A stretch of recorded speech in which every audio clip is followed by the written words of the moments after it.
Some images. Images Some of what? images, dude. Whatever you want, dude.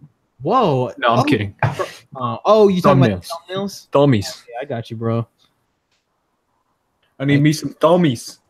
Yeah, I looked at that and I was like, oh wait, he sent that like last Thursday. Oops. Might be. It's all good, dude. It's all good. Let me hit you with that. Okay. Adobe CC. I'm gonna go over the apps. We're gonna open up that Photoshop. Oh, I got it. Can you guys hear my fan at all? Nah, can you hear my fan? Nope. Can you hear you guys? Yes. Whoa, okay. Oh no. Who is the man?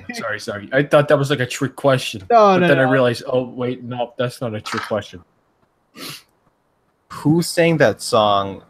I throw my hands up in the air sometimes. Throw my hands up. Akon, wasn't it? Sometimes. I don't know if it was Neo, Akon, or Usher. Oh, it is Neo. Neo. Okay. Yeah, it is. That's in my brain right now. Why? I don't know. Put that there. Wait, or was it? It wasn't Akon. It doesn't. Oh, it's sound like... Timbaland. Really? What? Yes, Timbaland featuring Neo. Oh, okay. Yeah, okay, now I remember. Timberland was there, but nobody remembers him. Yes, sometimes he Baby, let's go. Timberland rap is like the most, like the least memorable thing ever. Can you hear me? Even though I'm far away from the mic? This is He definitely was good not with that choruses. Can you guys hear me from this distance? No, Ow. It's too far away. no, it's good. You're good there. Okay. I'm not trying to get like. Can you hear me from this distance? Yeah, you sound real good. How about there? You sound just like my dad. Oh no, that's who it was. No, it was Teo Cruz. Teo Cruz. What? Yes, Dynamite by Teo Cruz. Up in the air sometimes. Yeah. When did that come out? Yes. This is definitely it. It came out in 2010. 10? Wow. Yeah, 8 I years. thought it was way earlier. Yes. I thought that was at least a 2013 or 14 song. Oh my god. Oh, I thought that was like 2008. Jeez. That's because you're stupid. 73 million views. Oh! Yeah. Bam, bam, bam, bam. Bam, bam, bam, bam. Now that Bam, bam, bam. I threw my hands up in the air sometime. I hate this song. Dance. Oh. Make that dance. Now this song's not too terrible. I say, like, if a song gets stuck in your head, it can't be that bad, you know? There's a difference between catchy and good. Yeah. No, for Like sure. the Crazy Frog songs get stuck in my head sometimes, but I ain't out here saying it's not that bad a song. Oh no. The It's Crazy Frog song's great. What the fuck? it's not the worst, all right? Yeah, this is Like- worse out there. Like there is so much worse out there. Like if it gets catchy, that's because the beat is good, you know? Like Guys, the listen to beat that. just gets in your head. You guys listen to You're that just like- Kid Cudi Kanye West album? Dude, that album was awesome. Dude, I love it. I love it. I It saw was the, good until the song "Free." I swear to God, being that repetitive, I can't do it. Oh, I'm yeah. sorry. I'm free. No. that's like Gorilla's sweepstakes. Oh yeah. Sweepstakes. I was like, what? Are there any games on here that we don't feel comfortable talking about? Like regarding like, I mean, there's one game I ain't comfortable. Sorry, I don't feel quite comfortable talking about Fallout I don't feel 76. Sorry. comfortable talking about Crackdown 3. that's fine. Yeah, me neither actually. No, honestly, yeah, Crackdown 3. I was just gonna say it's like Crackdown 2. that's how I feel about it. Yeah. It had It's still Terry weird. Crews. Like, I guess we could talk about that. It still exists. yeah, for sure. Yeah. Terry Crews actually in the game. The one thing that I said, and it's actually in there. I'm happy. No, yeah, right. Like I was expecting him just to be in there, not the main character. Yeah, right. I was like, what? I thought that was like a commercial gimmick or something at first. Yeah. It's a pretty cool selling point, honestly. Yeah. It's like you can play a video game as Terry Crews. Who doesn't want to do that? Dude, Terry Crews is dope. I'd want Terry Crews in Soul Calibur. Like on Xbox One, we get Terry Crews. Dude, On another yes. console, we get somebody else. That would be so awesome. All right. Let's just get started. Let's get right into the news. Let's. Malik, dude, this is gonna be a I'm shaking things up today. You'll see. You'll see. Dude. Ooh. All right. And here we go. Hello, everybody, and welcome to the 18th episode of the Boss Rush podcast. I'm your host, Braden Lander, and today I am joined by Malik Fleming. Heyo, long time no see. And Kyle Ramos. I throw my hands up in the air sometime. Look, now you got this song stuck in everyone's head. Yeah, You know? know? Like, if you're diseased, you might as well make everyone else diseased. That's Exactly. essentially. We're That's bringing it essentially. back, baby. That's Yeah, We're bringing it back Tiro or whatever his name was again. Tayo Cruz. Tayo Cruz. no. Bring no. Tayo Cruz back. So I kind of bring him back. You know, Yeah, I tried to. I kind of messed up. Last week. I said that it was the 18th episode. It was actually the 17th. Disgraceful. I know. I'm sorry. I should be ejected, but You know, yeah. I have the power to do You that. can't remember so. anniversaries, right? You need to be part of this podcast. Anniversaries. Look, Actually, it's 2 against 1, so me and Malik can overpower you, and we'll just take over the podcast from here. Yeah, Look, I think we can do this. I Our I have 18th a episode. business card. Okay. I have a business card. Oh, okay, a business card. I Whoop- have a business card. Malik, Alright. show him the tattoo. No, he's throwing a pretty good point there. His business card. Malik got a Boss I Rush don't have a tattoo business card. on his Dude, back. how's it going, Malik? I haven't talked to you in a little while on the podcast. How did E3 treat you? E3 was short and quick because I missed a whole lot of it. Mm-hmm. But honestly, it doesn't feel like I missed a lot. Like I missed a lot of it, but it doesn't feel like I really missed anything. I heard about the Xbox or the Microsoft Right. part, and it was to others is not that entertaining. To some, like one of my friends, he's a total like Halo nut. It was Yeah. amazing to him. It showed some Cyberpunk 2077 cinematic Mhm. trailer. I wasn't too impressed by it. So That was I all can't in say- engine, actually. Really? Yeah, that I was not keep getting pretty- surprised by that because I can't believe it. No, I know. That's the thing. No, yeah, for sure. For Yeah. sure. So I am impressed, but at the same time, I'm not because I'm still skeptical. I got you. Yeah. I got you. No, I am. Yeah, I think I'm in Parts that same I did boat. tune as- into, I did really like. I Yeah. got to see Control, all the things I really look forward to. Yes, dude. Control looks so good. We'll talk about that. Yeah, but one thing I end up said I missed, I still got to see the trailer online, is my friend Pedro. I'm inserting a lot Oh, of yeah. R's and stuff today. Yeah, my friend I've Pedro. probably been gone crazy when I saw that. Yeah, for sure. It looks like a lot of fun. I kept up with that game for a little while. And I was like, oh wow, this game looks like a ton of fun. That's Just probably to the first play, thing you I'm know. getting. Yeah. It looks really, really great. Now, when we did the podcast the first time with 2 people, it was you and Kyle, and we talked about Battlefield 5. Mm. Battlefield 5, I actually didn't think had a good showing at all at this E3. Also, for you listeners at home, this is kind of like our second part of the E3 aftermath. We're going through all of the games that we didn't discuss last week, so that's what we'll be doing this week. But it was weird because at the EA conference, it was like, oh, here's a cool cinematic trailer, but there was no gameplay at all at the EA conference. Yeah. I thought that was so odd. And then afterwards, there was gameplay from a lot of YouTube personalities that came out, and that's what their E3 gameplay was. I don't like that. I don't know if I like. You rather that. just have it straight up front rather than having to go search around for different gameplay videos. Right? Like, yeah, I feel like I would much rather have the gameplay of a big Battlefield game showcased on stage. You know? Yeah. I don't know. I don't know. I don't know if you guys have seen any of the gameplay videos at all on it, but I don't know if I'm a big fan of the way the HUD looks. The HUD looks super messy. I know it's crazy because we were so high on this game when we were talking about it. You know, like it looks very clean. It was some crazy stuff going on, crazy mechanics. But when I actually saw the game, I was like, I wish it was a little less gamey and more realistic, I guess, within the game. I don't know. Have you guys seen any?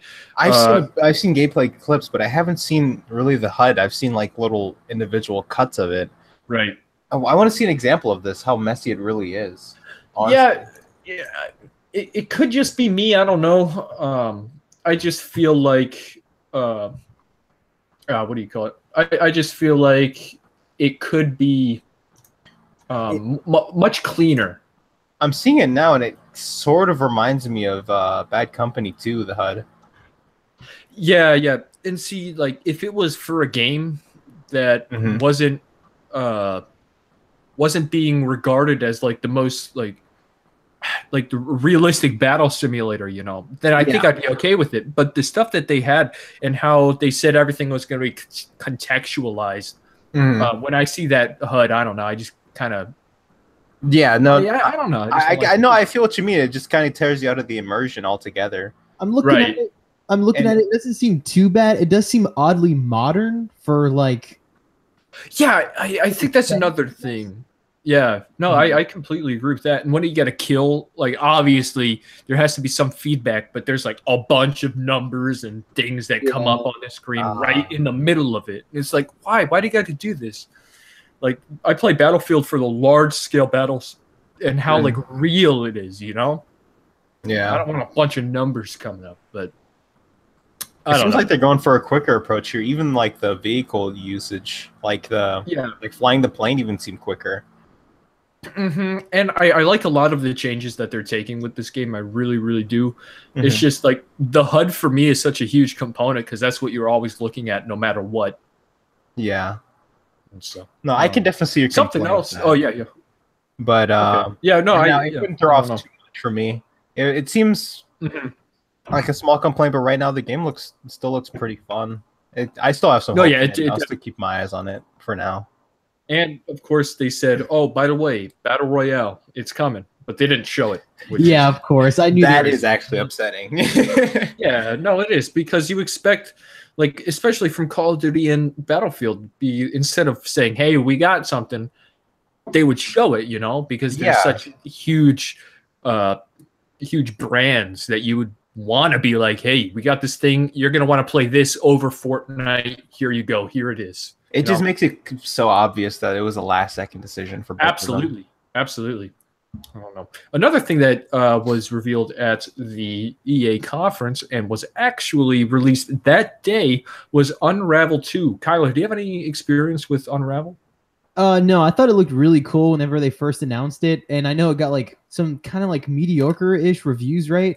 I've been wanting to play it, and I'm not honestly shocked that an Unravel 2 exists. Yeah. But I'm glad that it wasn't just more of Unravel 1 and that they added in like a second boy. And like It's amazing. It's absolutely amazing. It's like Kyler just said everything I thought. Right there. Really? Yeah. I feel exactly the same. And now that Unravel 2 is out, doesn't it feel like it's like more similar to Little Big Planet? For some reason, the gameplay, like the cooperation, just like when they're running on the log and everything, when I saw that, it just felt so similar to Little Big Planet to me. Did you guys, any of you play Unravel 1 or seen anything of it? No. I did not. I've seen a couple levels of it, but I've not played it. I want to. I really do. I kind of want to play it too. Like, it seems, it's like a unique concept for sure. Like, you use your yarn to get around and stuff, and then as soon as you unravel all your yarn, you got to go back. So, and then in this one, you can, like, combine your yarn with the blue boy, so you got red and yarn boy, so that's... I don't know. It seems fun. I'm surprised. Like what did surprise me is that it was those games that they do at E3 where they're like, and it's available right now. I know. I wasn't really expecting that. I was like, wow, this game looks finished. This game looks fun. And then they were like, oh yeah, it's out now. By the way, I was like, oh wow. Like you throw co-op on that Unravel, and announce it that day, I was like, wow, okay, that's pretty really impressive. surprising. I'd play it if it was on the Switch. Was it not? I don't know. Is it? I don't think it is. Oh man, I didn't see anything about it being on the Switch. That'd be crazy. Imagine crank that controller off and handing it to your friend and be like, "What's up? You're a yarn boy. Let's go." Exactly. Let's be yarn boys together. You know. Exactly. That's what I told my grandpa, but he was weirded out. Sounds wrong. Yeah, it meant something different to him back then. Locked me in the Yeah. Back then, being a yarn boy was not a good thing. Oh no. Not a good thing. Malik, you mentioned that your friend was a Halo nut, and Yes. I'm sure he was pumped to see Halo Infinite get announced with another in-game trailer. What do you guys think of this trailer? Oh, the Halo one? Good. I did not see the in-game trailer. I actually heard of Halo Infinite beforehand.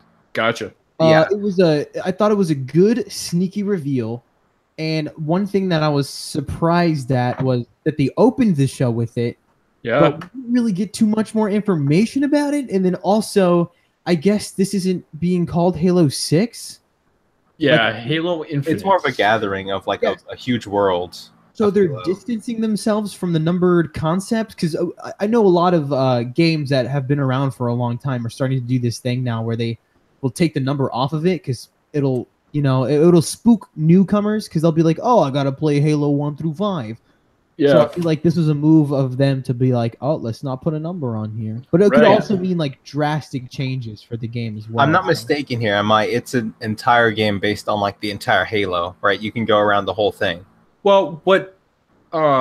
Because that's what I saw of it. Like, Yeah. it was just this huge open world-esque game. It's weird because they said that it was a direct sequel to Uh-huh. Halo 5, which is strange. I'm not a Halo guy. Like, I don't know my Halo lore or anything, but Yeah. apparently that was like the first level in the first game or the first planet or something, and it got blown up. So I don't know how it could be a sequel, but I don't know. Like, this game, like, we don't know anything about this game, really. Yeah. I'm sure there's some information leaked all around. Yeah, I've heard now. things of it being like an open world co-op game, which is crazy. Yeah. I don't know what this game is. Yeah, it's weird. It is. I hope this isn't one of those games where we'll be seeing it at the next 2 E3s. You know what I mean? yeah, that No, sounds yeah. like a It feels nightmare. like that because it feels like they were going more of like a linear story because it's 343 Industries now that's working on it, right? Mhm. Yes. Yeah, because like Halo 5 came out 2016, 2 years ago, right? No. I think that game came out in 2014. Wow. No. it's been that long. There's no way. 2014 is way too early. There's no way. Yeah. Okay. 2015. Okay. Oh wow. Okay. Still, so 2015. So to me, it feels like they had built something that was more along the lines of like a normal Halo, but then like scrapped everything and then started to build like a completely new, different style Halo. You know what I mean? Mhm. Yeah. I think it would have been weird if Halo was absent here. I think Yeah. that kind of would have made. Yeah, because it's been some people absent say, for a "Whoa, what the while, heck?" except for Halo Wars 2. But like, come on, let's be real. The whole idea is Yeah. exciting to me, though. Like, having it be open world is amazing. I've always wanted to just go around like the entire Halo and just not be capped or like stuck into one little map, which was always a little problem for me. But I mean, it was always a shooter, so it can't be a problem for me. But it's just like I always wanted more out of the world, and now Right. with that, I feel like I can get it. Right. No. Yeah, I agree. I agree with you completely. It's going to be interesting to see what the Halo purists think about this one. You know, Mm-hmm. Yeah, Like, for at my me, Halo. like I was starting to get Halo. Well, also I come from a weird place of like playing them all in one go, you know. But even like by the time I got to like 4 or 5, I was like, I don't know. Like I don't know if I like Halo. Like I really like Halo 3 like a whole lot for whatever reason. Yeah. But even 4 and 5, I was like, it's just not doing anything for me. Like I kind of had to force myself to go through it. Well, they were very different. Halo 3 was still held to the original somewhat. No, Yeah, like, and I could almost feel the difference too. And then Halo 4 was you could sprint. You had all kinds of upgrades and different guns, and then Halo 5 felt a little like Unreal Tournament.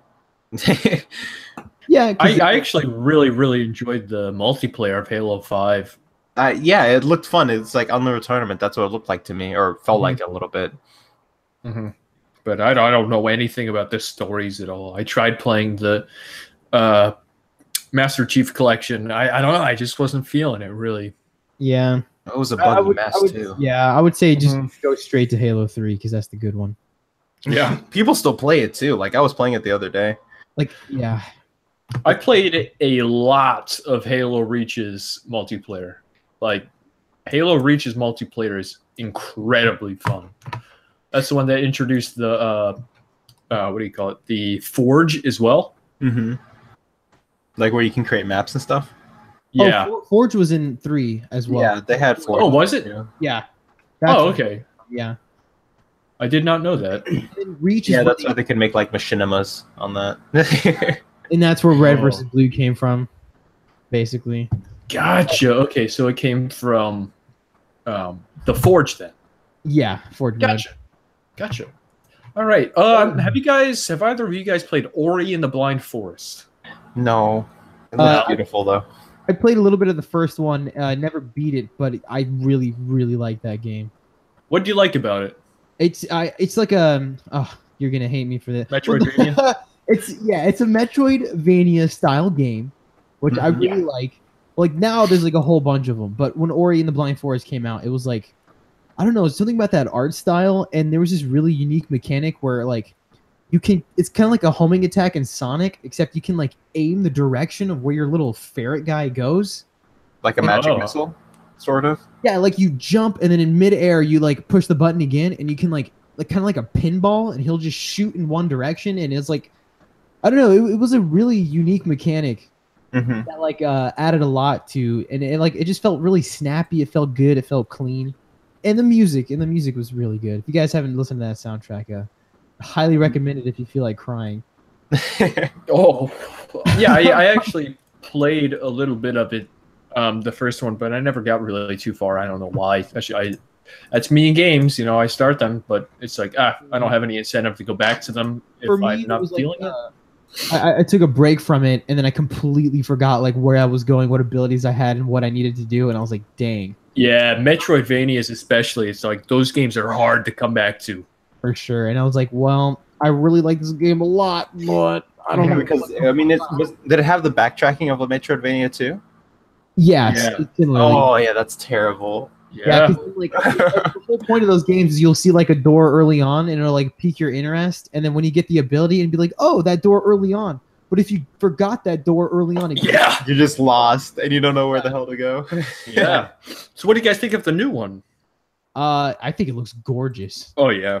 Like I'm all in, and man, like when I play it, I just have to make sure I do nothing but play that game for like a week. So I know. I mean, I saw it, and it looks prettier than the first. Looks a lot more colorful. The combat looks faster. This one, but I still don't think I'd be buying it or playing it. Yeah. Just like appreciating it from afar, basically. Yeah, exactly. It's a nice piece of art. Yeah. It's like, I really like this one with the art style. They're doing a lot more 3D and 2D, like meshing them together. I know that's my biggest complaint actually. Oh, really? Is I don't think that some of the 3D stuff looks good. Yeah, I could kind of see that. I think it looks better than most games or like cartoons that try to like mesh 2D and 3D, you know? Yeah, it's just when you have such like beautiful 2D renderings and then you throw in this like weird low textured 3D monsters. Yeah, like low poly boy, yeah. This is like, just stick to what you're good at, you know? Like you can make these crazy awesome looking characters by just hand drawing them. But now you got this big blob boy that looks like this big blob owl that looks awful up against this nicely beautiful drawn background. I honestly think that the 3D on 2D or the 2D on 3D looks gorgeous. Really? Yeah. I think in this game they do a really good job. I like how, I don't know, like the still animation, they had that in Shrine as well, where it's just like it's moving, but it's completely still. Right. It doesn't make sense, but it's dynamic, basically. Yeah. It looks very gorgeous. Yeah. Yeah, the original still looks great. Amazing. Yeah. Oh, I mean, these games are gonna be like timeless for sure. Because of just that animation. Same thing with Cuphead too. It's gonna be a timeless game. Rayman Origins still one of the best 2D platformers in existence. Also one of the best looking ones. Oh yeah, for sure. Like these games, with it being hand drawn, they're timeless, and that's why I feel like some of this 3D is kind of throwing me off because I'm like like that's something that can get outdated. Yeah, exactly. Like I'm watching the trailer again and I see like the Wolfman and like you can completely tell that he's like a 3D polygonal object.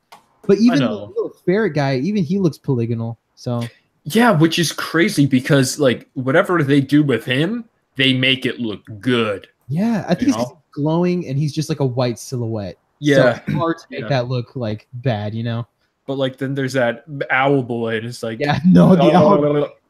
I just what are you doing? Owls in general. Man, it just looks so awesome though. Like even when he's digging through the sand, I think the 3D aspect just makes it look so much better. What's the 3D aspect in the sand? You can like see the 3-dimensional aspect in there, like in the environment. It's actually like when it's building up, and maybe is that 2D? I think that's actually like a 3D model though, isn't it? I think it's like 2D layers model or layered, like parallax scrolling. Oh, okay, yeah. Either way, it looks gorgeous. Scrolling. So maybe it's not 3D there, but yeah, I'm mostly talking about really just. Impressive. I'm mostly talking about just like the 3D models. Yeah, like the actual creatures, like the owl. Yeah. I don't know. It's such a super small nitpick, but I guess like that's the only thing I saw that I disliked about that. Everything else, like the sand especially, I was watching gameplay of this, and the sand is used to like boost up and out, and there are like some balls of sand as well. So you got to boost up and out and boost into the balls of sand and the boost up again. There's some crazy traversal stuff going on here, and it looks awesome. The first game was super challenging with some of that stuff. Sometimes, like you had you had to be like a pro level speedrunner expert if you wanted to be some of the stuff in it. Oh Jesus! Yikes! Expert timing. Expert level timing. All right, here is a big game. This game is huge. All right, and I'm super curious to see what Malik thinks of this. Okay. Fallout 76. Fallout 76. Let's hear it, dude. I'm curious. Like I said, I think I said this before, but a multiplayer Fallout game is long overdue. And this right here, it could be it, but I forgot which game people are comparing it to. That Rust? Was multiplayer. No, not Rust. No, it was another one. Oh yeah, somebody compared it to Metal Gear Survive. Oh, okay. Like that someone spun off a game and they completely ruined it. That's just. I don't think that's how it's gonna be. There's a small fear in my mind lingering that they're gonna ruin it somehow, but I think it could turn out really well. I saw some of the gameplay. It still feels really vague, honestly, but it looks great to me. This idea is long overdue. I'm pretty excited to see when it comes out or what comes out of it. Right. I'm curious to see what those moment to moment like intermissions are going to be like. Yeah. Like going from place to place. My absolute favorite thing that I saw from it is that nuke. Oh yeah. Okay. That's right. Now I forgot some of the aspects of it, but yeah, the nuking part.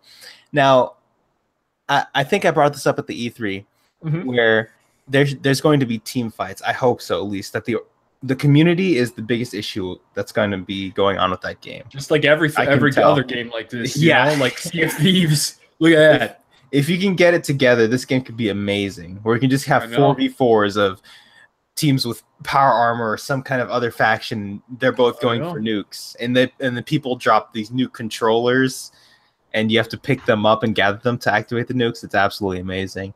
I know, dude. It looks really fun, but in that potential, there's a lot of failure that can just sprout out. I can see it happening. Yeah, I'm usually super optimistic about games, but this one I I don't know. Because I'm just doesn't it feel like they're reaching really far? You know, they're going from the single player adventure to that all these multiplayer aspects so quick. Maybe they should take it a little slower. like this game has been in development, I think, for like 6 years. Yeah. Well, I'm not concerned about it being a good game. I guess I'm just more concerned about it not being that perfect mesh between Fallout single player and multiplayer, you know? Yeah. I feel like it is just gonna be like just gonna really, really what do you call it? Like drift away. Yeah, into the multiplayer instead of the core of Fallout, you know? Yeah. I think that's my biggest problem. I think the fact that there aren't any other NPCs in the world. Yeah. I don't know how I feel about that. No. There's quests and stuff you can do, but is that only for your own like you give yourself quests? No, okay, so there are robots, but that's it. Oh, that's what that is. Okay, because I don't know, man. I had more questions after E3 than I did before E3, and which is insane because they had that like 30-minute spiel about it, you know? They need to have more. They need to give players initiative to interact with each other. That's one way to make it good. They said that's their focus. That and griefing is their biggest focus. Because otherwise, it'll just be a deathmatch all over, and Fallout deathmatch. It'll be Sea of Thieves, dude. Yeah. No. Yeah. It'll be Sea of Thieves. Even with our little microphone that we got in Sea of Thieves, it didn't help. That's the best part. We need no hub. Yeah. I'm happy for the Fallout fans that get to experience a Fallout game with their buddies. Yeah. Because I think. Well, do you guys think this is going to be the last Fallout game for a while, especially now that they're working on the sci-fi game and then I think so, by the time we're like 40? Absolutely. But another problem with it is that it's not too late, but it's a little too late. Like people have been waiting for a multiplayer game like this for a while, and now they're stepping into it, and there's a whole lot more doubt than there would have been if they would have announced it a lot sooner. See, to me, I think it might be. I don't know if it's too early, but just having another Fallout game, 2 years after Fallout 4, I was like, wow, that is extremely quick. Well, it's kind of like Fallout 3 in New Vegas, if you look at it. Yeah, that's definitely true. That is true. Oh, still running on the same engine and everything? Yeah, I think so. I think this will probably be the last game on that engine before they switch to a new one for Starfield. Okay. Yeah, another one of my biggest concerns about the game is the whole camp system. I love the idea of building a base, building a home that you and your buddies can just hang around in. But I don't know if I like the fact that you're going to have monsters constantly trying to invade it. You know, because it's more like a nuisance, like a chore. Yeah, exactly. It's like, what if I come online one day and some giant monster just destroyed everything I worked on? Never want to come online, you know. That's not fun. Yeah, that's annoying. It's like that right there feels like a way of Bethesda kind of forcing you to always play this. That's always be observant. It feels like that's the gameplay loop of like you go do the quest, get the resources so you can build things to defend your town. Yeah. And I feel like that's literally going to be the entire game. So like kind of like almost in a mobile game way in a sense where you're just constantly getting resources and watching the numbers go up. You know what I mean? But like sometimes, for sure, sometimes it's satisfying. Like even though you're not doing anything, even though like your ultimate goal is the same at hour 1 as it is at hour 50 or 70 or 200.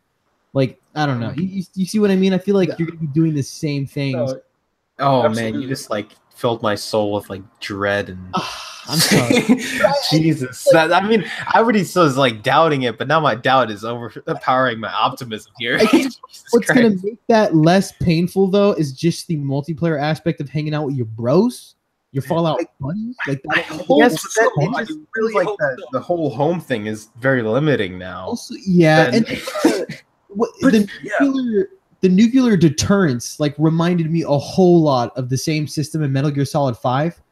where you have your bases, which are constantly being attacked as well. But you can decide to either build a nuke or destroy other people's nukes. And then there's that secret cutscene that activates when everybody's nuke is like destroyed. That's like never happened. So it's crazy because it like this game I feel like really requires you to be 100% in, you know? Yeah. So like what's like I just don't get it, because they say that the number of people in the server is not going to be very big. So it's like, okay, so if I have 4 friends playing with me, how many other people are going to be out there? I'm probably thinking they're talking about like 25 people. That's sort of smaller. So I think I heard something about 12. Oh, that's awful. How small is the world then? No, they said this world is like 4 times larger than Fallout 4. I don't get it. The fuck? I don't get it. That's very little interaction. There must be a lot of robots then. Like exactly. It's like I love the fact that you can just throw up a camp wherever you want, like literally wherever you want. I love that. But what keeps someone from being on, right? And they come across somebody else's camp and then they go in and take the stuff, you know? It's like this game is going to require you to always be there. I mean, I'm not really worried about that. I really like that kind of interaction because what I want in the Wasteland is for it to be completely free, just like Fallout was. You know, you could go in and steal whatever you wanted, and players should be under the same effect as NPCs were back there. You know, they should be survivors, and I think that should be something you have to worry about. But it's something that you can protect. Maybe you can build some kind of robot. You know. I can't name any specific ones, but there's a whole bunch of defense robots, Protectron, stuff like that. They'll probably have those that you can build to defend your home, and then you'll know, oh, somebody's attacking my house. Maybe you can fast travel back to your base, right? Stuff like that. Yeah, I really hope so. I really hope that there is a lot to kind of just calm my fears about the game, because really everything, like Kyler said, everything at this conference, everything that has come out afterwards has kind of just left me like, I don't know if I really like this. But I love that nuking aspect of it, because that like visibly changes the game. Yeah. Like in the world itself, like it changes everything. It's such an imminent threat, like you don't know when it's going to happen if 4 other people have it ready. Right. See, that's my favorite thing too about the whole nuke thing is if you go in and you get a nuke or a nuke code or just a letter, and you have to go and find the people that have the other ones, you know? And I find that interesting because that's something that actually matters. And I like something that would incentivize, I don't know if that's a word. I think it is. It does, yeah. Incentivize me to play instead of, hey, I gotta be on because my base might get attacked by a demon. You know, it should be, hey, I want to get on so that I can attempt to get this super powerful weapon that will change the world. You know? Yeah. I think that's where I'm on. Yeah, the reviews come out like you should be going for goals rather than trying to maintain some kind of house. Yeah, right. Yeah, I don't know. I want this game to be good. I really do. See, the adventure aspect and like the free world sounds like a great idea, but at the same time, I mean, what sounds more realistic? The house loop sounds like the realistic option here. Yeah, I hope we're wrong. Yeah, I hope so too. I really do. Yeah, I'm not the biggest Fallout fan, or I guess even Bethesda fan in general. Yeah, same here. Keep that away from what I apply to Bethesda. Make sure they never hear this. But yeah, Todd Howard will hear this. It's me, Robbie Todd Howard. Your company, but yeah, but like I will say I am very, very curious to see more of this game and to see the general reception when it comes out. Like I will say it is a very interesting game, and I'm glad they're trying to do something at least new and different with it. You know what I mean? Yeah, for sure. We got we got what Fallout 4, which is like your standard Fallout game. So I just Fallout 4 felt like hey, let's mainstream this series. Yeah, that's what it felt like to me. You know, I did not like it actually, which was everything felt like it carried a lot less weight. It held me way longer than Fallout 3 did, if that's saying anything. Yeah, but I guess I'm just a casual normie that way. I guess. No. It actually did that to me too. Like I played it and I was like, this could be interesting. But I think it was really because of the setting in like Boston, that whole area. Just I love it so much. I think it was also quicker for a lot of people. A lot of people don't like the combat in the previous Fallouts, and this one I will agree that it's quicker. It's better. It was also the higher sides are better, you know. When I became friends with the robot detective, I was like, okay, I'm in. This guy's you never beat it, and then I never fucking. Well, it was. I'm in, but I'm out. It's because I thought of Todd Howard, and then I just. Quick intermission though, Braden. You were talking about starting Fallout recently, correct? New Vegas, yes. Oh, I'm so excited for that. I think you'll like it. Have you played it before? Nope. Okay. Yeah, no, that's something we still have to talk about if we're already on this topic. Yeah. I tried New Vegas because everybody told me that was the one. My friend especially, he bought me a copy. Yikes! It was like $3. It wasn't that long ago. Oh yeah. But I played it, and then like the first mission glitched out on me, and I couldn't complete it. And I was like, oh no. I guess this is what I have to look forward to. So then yeah. I'll be honest. Like Skyrim on PS3, because I got it at launch, really soured me on Bethesda. Was it just like a glitchy mess? It was unplayable. Like actually unplayable. If you could go look up like PS3 Skyrim. It was so bad. It was so bad they didn't even put like the DLC on there, and everybody was upset. I don't even know if it ever ended up coming out for it. Oh, I think it eventually did, but like the weird vampire one. Yeah. I'd say that Bethesda is about like the king of glitches. I've encountered a lot of glitches in Fallout. Yeah, they are. They're certainly something. and the funny thing is they know that they are too, but they don't do anything. Like at the conference, pride in the engine. Howard knows. Like at the conference, they were like joking about it. I was like, "This is not something to joke about." Well, honestly, the engine's kind of endearing. I kind of love it. That's crazy. If it's like, oh, I know our games are fucked up, but yes. But like, okay, what are you doing about it, Todd? Nothing. We're all loving it. But it's like, oh, haha, I'm an alcoholic. Enjoy our next 20 years with the same engine. So now you're an alcoholic who's aware he's an alcoholic. Now, where do we go from here? Drink more alcohol. Obviously. Get better alcohol. That's what Bethesda does, dude. I will say it was kind of like... That's what Bethesda does. I'm glad people are excited, but it was also that kind of thing of like, people really, really love Bethesda games because they were going bananas. I know, with all the Fallout stuff, it was like the coolest thing they've ever seen. And I was like, you don't even know much more about this game. This game will be broken. And they know it. Yes, I don't know. Bethesda fans are crazy to me. They are kind of. I just remember Rooster Teeth like being upset at Jeff Gertzman from Giant Bomb because he gave the game like a 3 out of 5. And they're like, yeah, it's so cool to hate the game. And like, they're all here wearing their like Fallout merch. And I was like, oh, you don't really like, oh, I don't know. Yikes. It was weird. I don't know how I felt about that. I was like, no, I got you. All right. So here we go.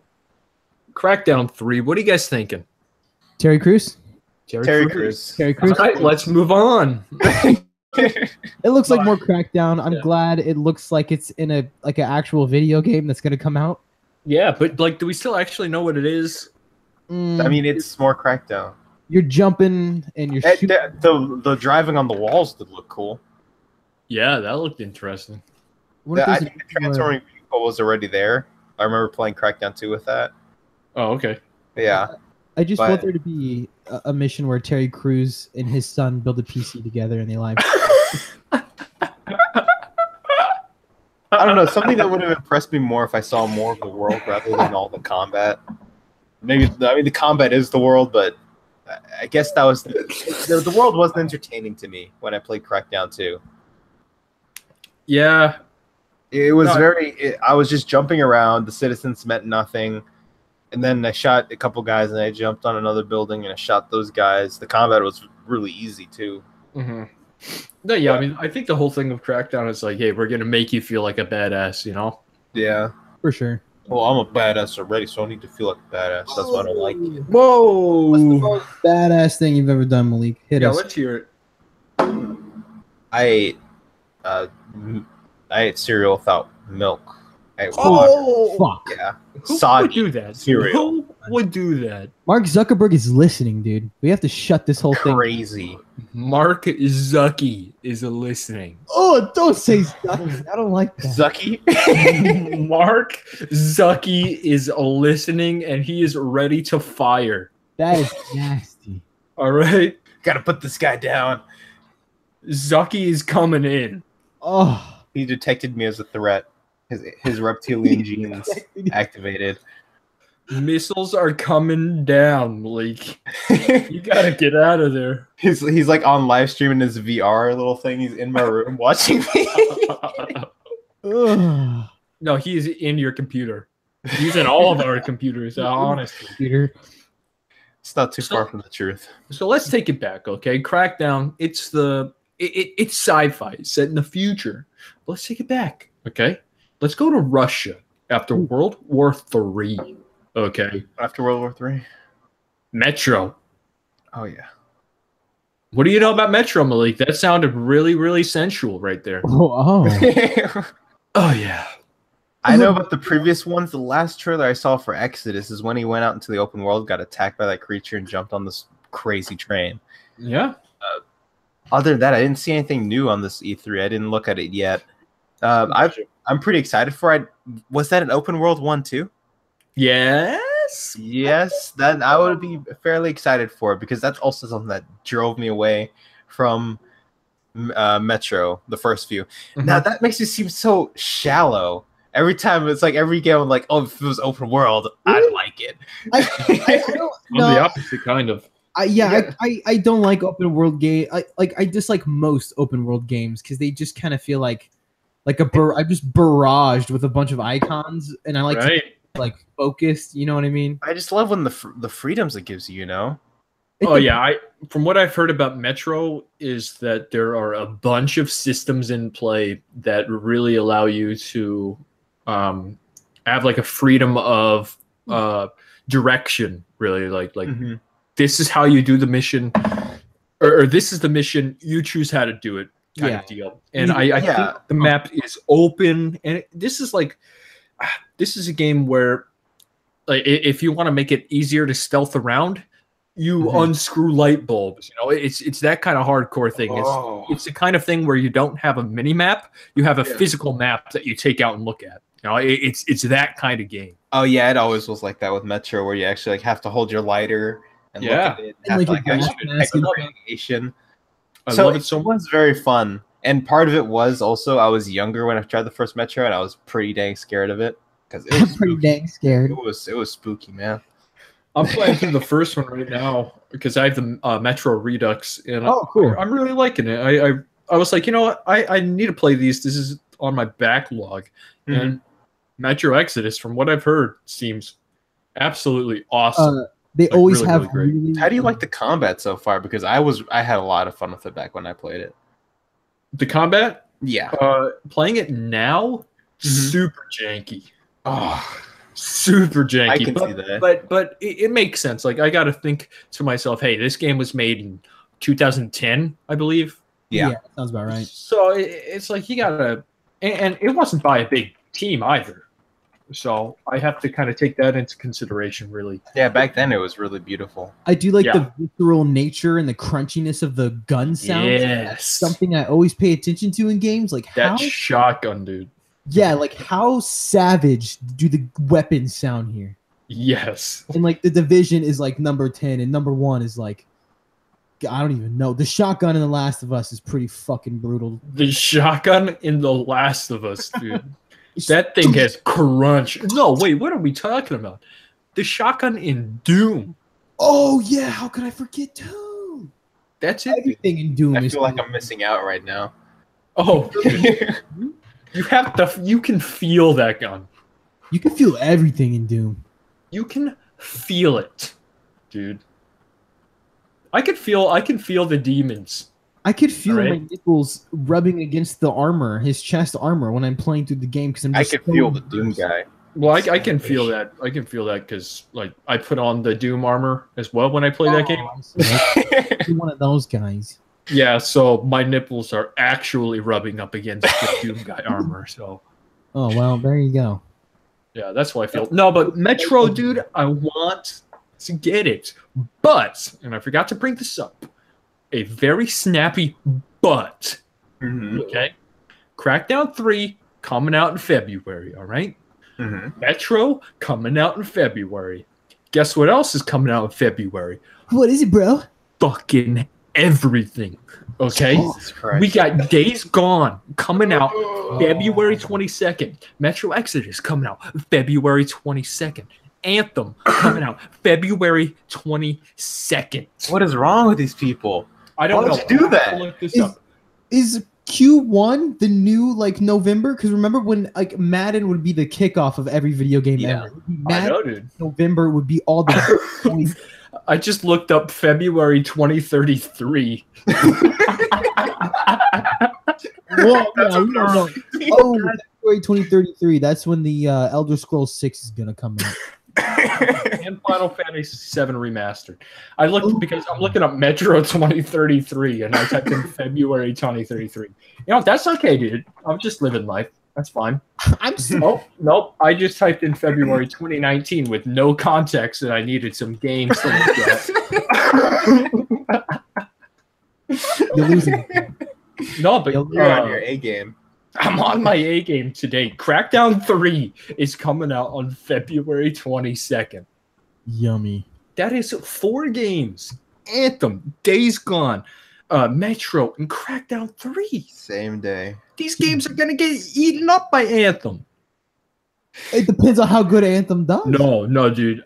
Anthem is coming out on top.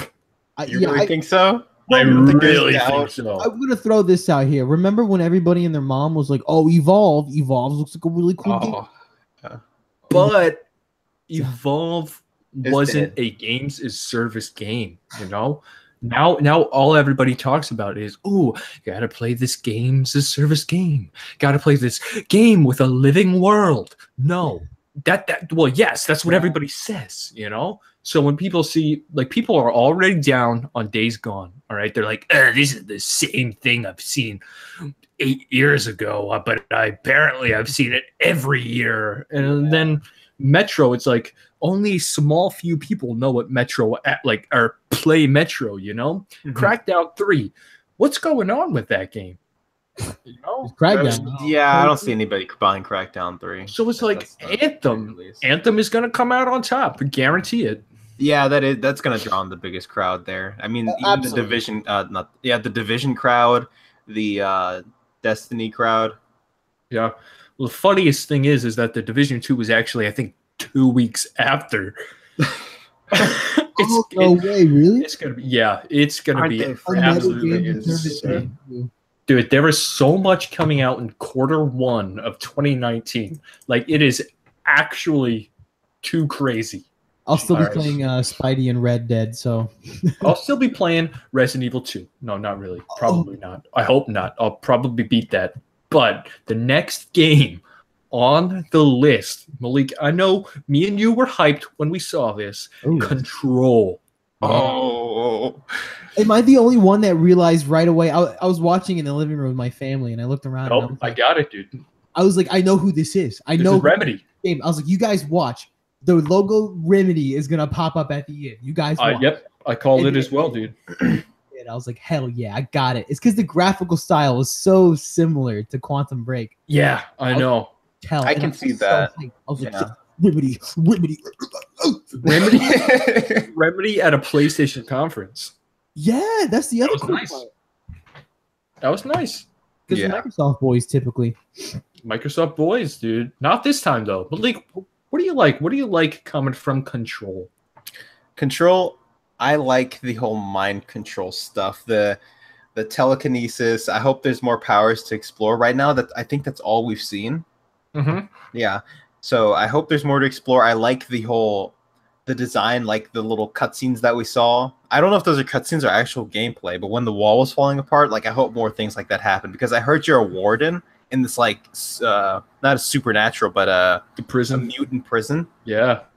And that sounds like an amazing concept to me. I don't know if you're like breaking out or if you're trying to bring it under control. Yeah, no, that's exactly what you're supposed to do. Control. Is like bringing, making sure that everything gets back to normal. And it's weird because I think I talked about this with you and Jonathan when you were down here, but this is like really like religious sci-fi stuff going on with this game. Like super trippy, like just super dark sci-fi, psychological dark sci-fi that I'm in. Like cultish almost. Yeah. Yeah, I like that too. I'm in for Remedy. Just seems give like me more Remedy. Not utopian, but like a dystopian cyberpunk kind of view. Right. It's like if everybody was like. So I'm pretty excited to see it. I just want to see more powers out of it once we get more gameplay. Because if it's just throwing stuff, I don't think I'm really attracted to it. But it's you don't like throwing stuff, Malik? I like throwing stuff, but sometimes I want to take over somebody's mind. Sometimes I want to catch stuff. You know? There was this Steam game, indie game that was PsyOps. Is it really PsyOps? PsyOps, look it up.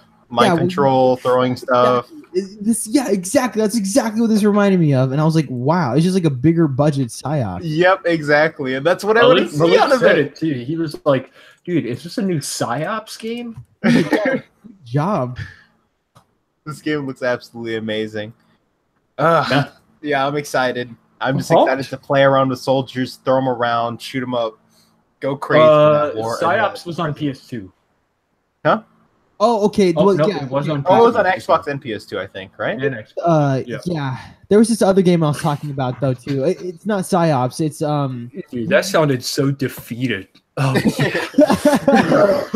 Well, I looked up PsyOps and I was like, oh, okay, that's not what I was talking about. But I'll have to Was come that a back. horror game? Because then it might be No, it's you play as this girl and it's like literally the same exact thing as Control, where you move stuff around with your mind, except it wasn't developed by like a big name or anything like that. It was some kind of like what's it called? Undertale. Undertale, yes, that's right. Can control things with his mind. Definitely was not Undertale. What you think about it, I got to do our whole social media spiel. Oh, boy. Support Boss Rush by following our Twitter at BossRush_games, as well as heading on over to YouTube to check out our content and see if you enjoy yourself. If you do, make sure you hit that subscribe button. In a couple weeks, hopefully, actually next week, we will have uploaded our very first episode of D&D. We'll be recording that. Ooh. So that's going to be super fun to get that out to the world. I'm looking forward to it.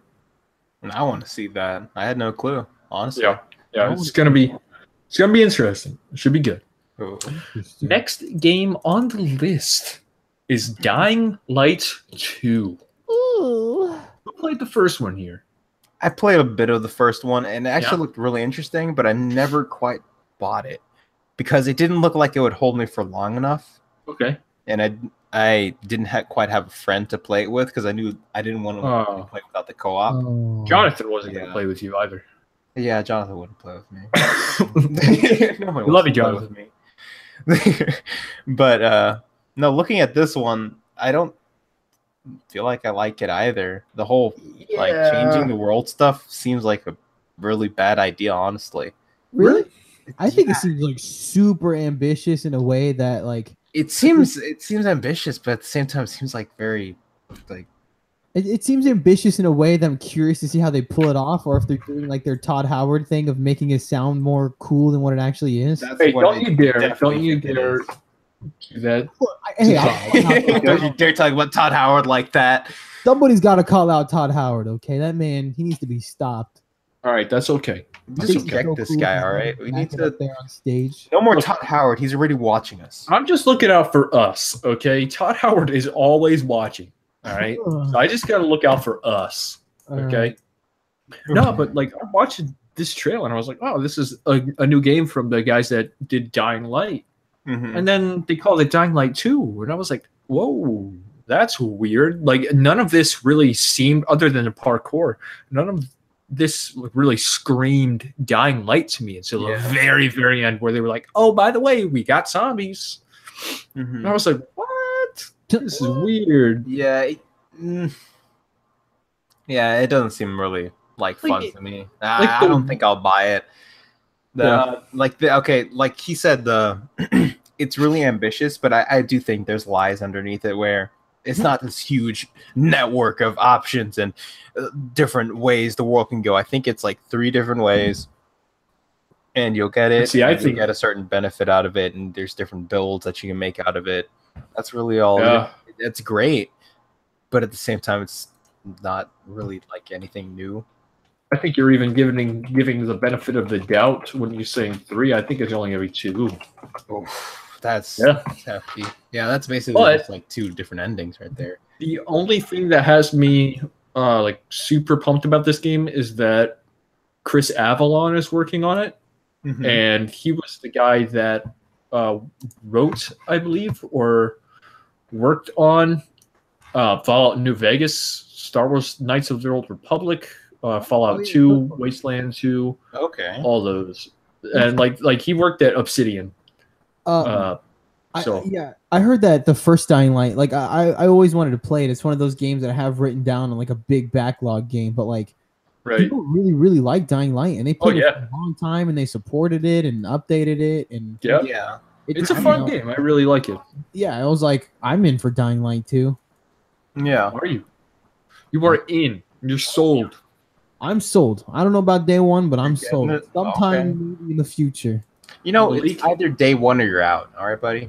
Hey, I'm going to live till I'm 87, so about 2 years from now. So. Yeah, I was about to say, well, you're 85 now, so. Yeah. That's go on sale before you die. That way, it does have to be a day 1 game, huh? Fuck. Yeah. Well, I hope you're still around when that happens. The next game, or another game that got announced but not really talked about much at all, was Battletoads. Oh yeah, okay. I got to know this. Okay.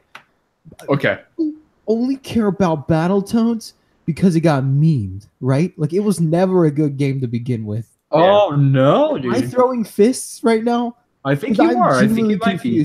I always thought, like, I even tried to play Battletoads, and of all the beat 'em ups, I'm like, this is one of the worst. Yikes! People only like Battletoads because it got memed, because it's a bad game, and people have nostalgia for it. Or is Battletoads actually ever good? I played Battletoads with my cousin. Like, I never thought of it as some super, like, oh my god, this is the greatest thing of all time. I always thought of, I gotta play this game and beat it, and then I'll be considered elite.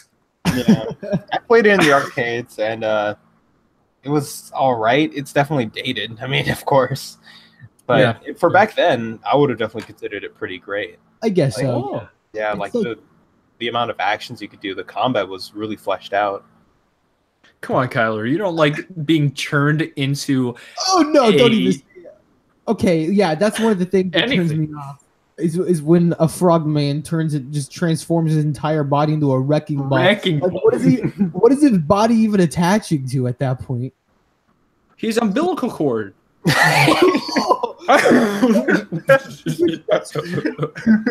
Battletoads the prequel to Death Stranding? Has that been Death Stranding all along? Well, Death Stranding is Battletoads 3. That's how they're moving along. They're making Battletoads remake, and then they're jumping to 3. I think the craziest thing is that the art style of this game is going to be the art style of the trailer, so hand-drawn stuff. Oh, I like that. Yeah. I'm happy. But it's kind of Flash gamey. Yeah.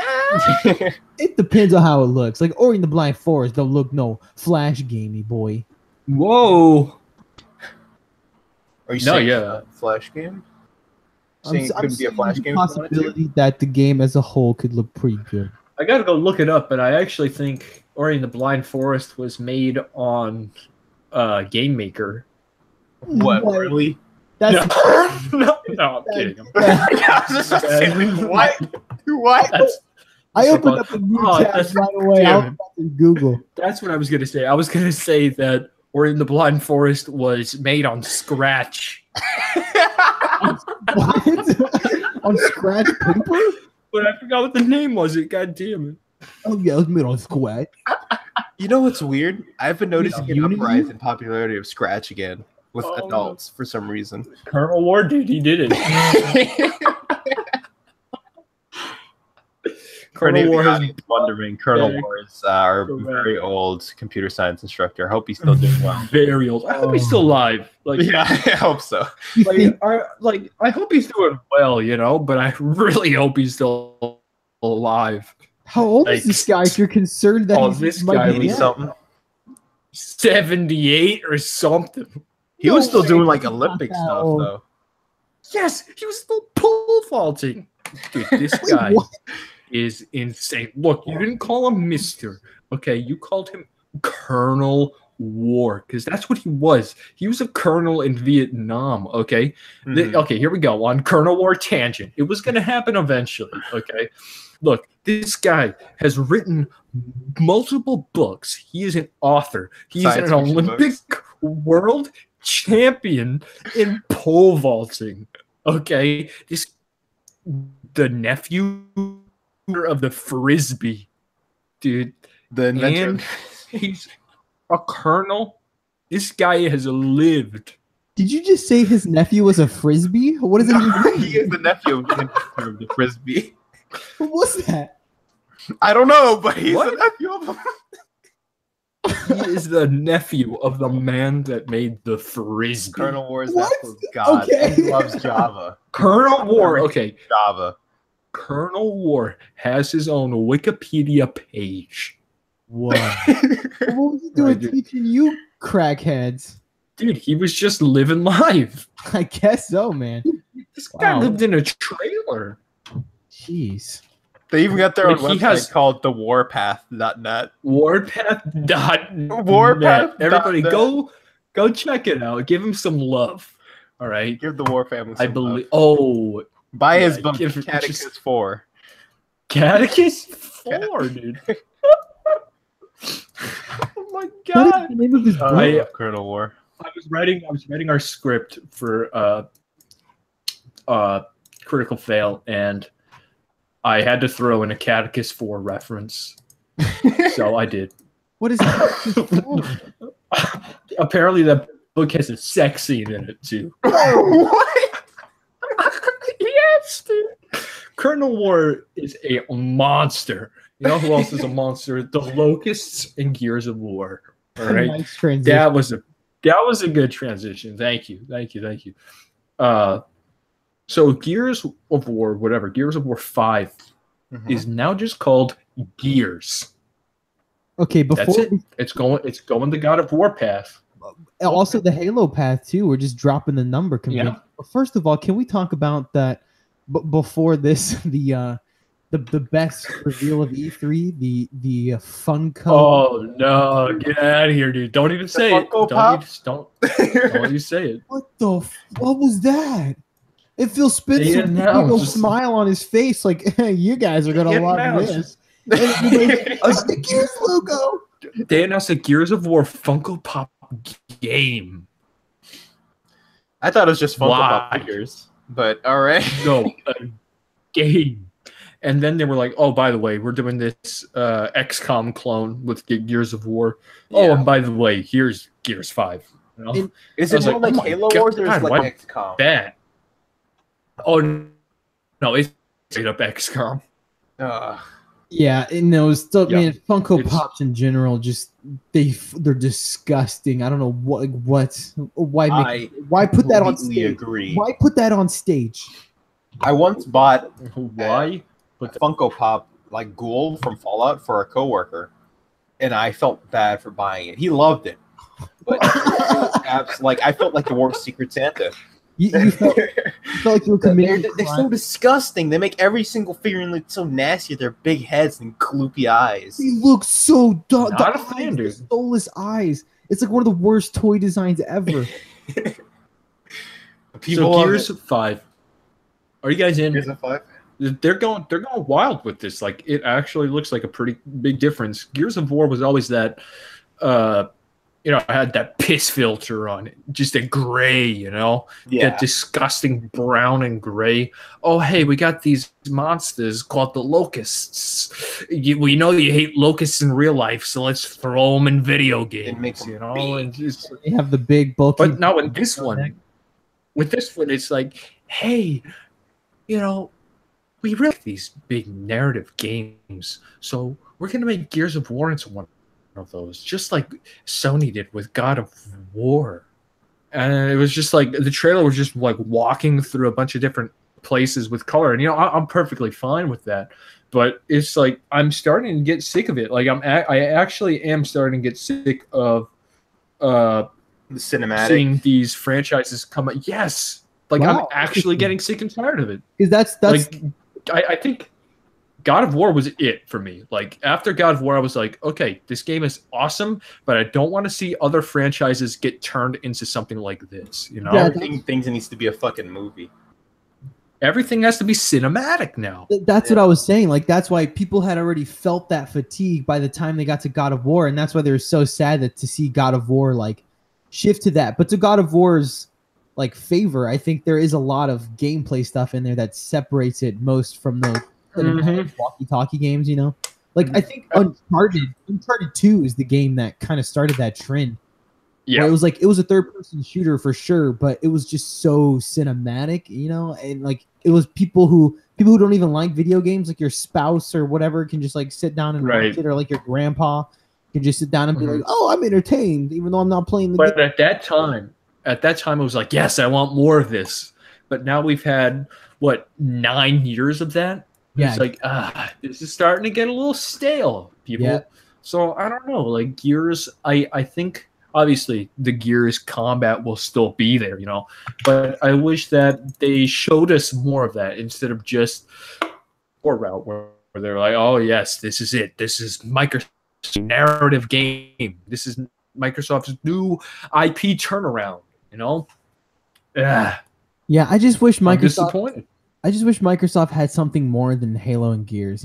Like I want them to have more. They got Forza, dude, and they also have they also bought Ninja Theory. They bought out Playground Games. That is true. They're really looking forward to the future. Like we're talking, those games are never going to come out for like 4 or 5 years, maybe even longer. Exactly. I don't know. I'm curious to see. It's weird to think about video games in the future like that, because like we're so used to doing it like day by day. Like, what is that even gonna be like? Is there gonna be a new Xbox? Mm-hmm. Right. I know. I don't know. Gears. What about Tomb Raider, guys? What are we thinking? I haven't seen. Looks like more Tomb Raider. It's fun, I guess. Tomb Raider. Yeah. Okay. That's where I am. Like a big departure from the past 2 games, I mean, I heard the last one was cool. Laura. Oh yeah, it was a lot of fun. Yeah. Now that Laura, if this is more of the same, then go on ahead. People seem to have liked it. Yeah, for sure. Yeah, I was really hoping. Oh, okay. No, you can go.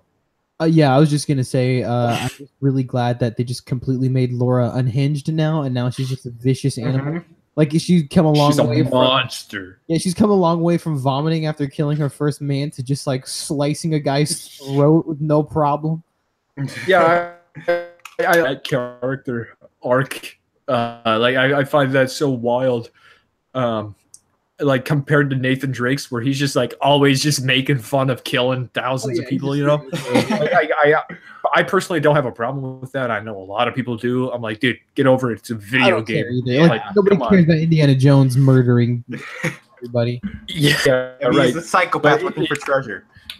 It's just funny how Laura is like super grim and like, I want to.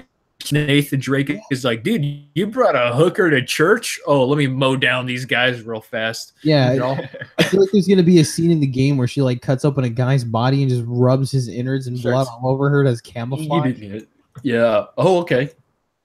Not exactly where I thought it was gonna go, but that's fine, dude. Hey, if they're going on that line, I don't mind. Maybe we need a bit of gritty in the system, All right, Malik, what's up? If there wasn't incentive enough to play Final Fantasy 14. 14 Cross Monster Hunter, dude. Yes. The Raytheon is coming into Final Fantasy 14. And we'd be able to hunt the behemoth in Monster Hunter World. We can return to that. Go for a new hunt. Yes. Dude, this was like the MMO expert has not played Final Fantasy 14. No, I've been avoiding it like the plague. Why?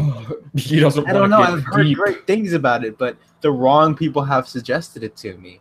The people who usually quit. The wrong people? Like who? Who are these monsters? Oh no! He'll quit good RPGs and then go over to Final Fantasy, and then if he says it's great, that immediately gives me the impression that it's probably not that good. We should all four start this up at the same time.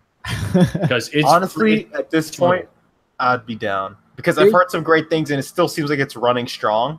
And I just started like EverQuest again today, and I'm not feeling that. So. I'm down.